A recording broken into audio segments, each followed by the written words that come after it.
Bonjour à tous. Une vidéo d'essai de ce Yamaha HTR 3072. Après réparation de la panne pour laquelle il m'a été confié. Donc cet appareil restait verrouillé avec un code de protection DC, donc présence d'une tension continue. J'ai en effet diagnostiqué cette tension continue et localisé sur l'étage de puissance centrale. J'ai imprimé le schéma de la partie amplification de cet étage central, ce qui m'a permis, par mesures successives, de remonter à ce chimique là, le C2129, qui est défectueux. Ce chimique présente une résistance continue totalement anormale de 7 mégohms. Il me déséquilibre totalement donc le montage différentiel qui est ici, et forcément ça se répercute sur toute la chaîne d'amplification. Ce qui est assez étrange, c'est que mesurer avec un capacimètre il est correct, et mesuré avec le Pic Atlas ESR70, sa capacité est correcte et sa résistance série est correcte également. Donc ça c'est assez étrange. Il s'agit pourtant d'un bon Nichicon. Et malheureusement, on n'est pas à l'abri d'une panne, même sur des composants de qualité.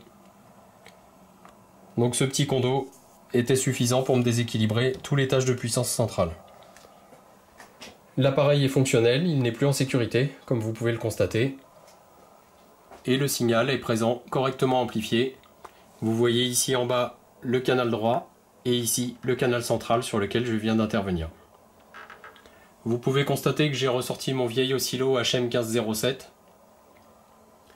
puisque bien que le Siglant soit absolument excellent, là en termes de performance il est fabuleux, mais j'ai beaucoup de mal avec le bruit de ventilation. Il va falloir que je travaille là-dessus, que j'essaie de changer le ventilo, ou de ralentir la tension d'alimentation du ventilo, car il est vraiment très bruyant. Comparé au Rode Schwartz, là, il doit faire 3 ou 4 fois plus de bruit. Donc c'est assez pénalisant de le laisser tourner toute la journée. Donc j'ai ressorti cet oscillo hybride, qui lui est parfaitement silencieux, car il n'a pas de ventilation forcée. C'est le cas également du petit générateur que j'utilise ici. Le petit Rigol, je ne sais même plus comment il s'appelle, 822 ou 832 je crois. Et lui n'a absolument pas de ventilo, donc j'ai uniquement des appareils qui fonctionnent en permanence et qui sont totalement silencieux, dénués de ventilation forcée.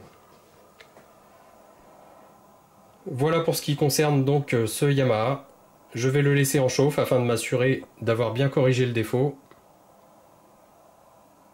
Je ne m'explique pas trop l'anomalie ici, hein, c'est un défaut du composant lui-même, hein, je vois pas d'autre explication. Sur la contre-réaction, là, j'ai pas de raison d'avoir une tension qui est perturbée autant ou qui est endommagé ce condo. C'est un 35 volts. Et en aucun cas, on a une tension de 35 volts qui peut se présenter ici sans que les transistors ici soient en court-circuit. Ce qui n'est pas le cas puisque tout mon étage final était correct. Donc forcément, c'est un défaut du composant lui-même. Voilà, je laisse l'appareil en chauffe.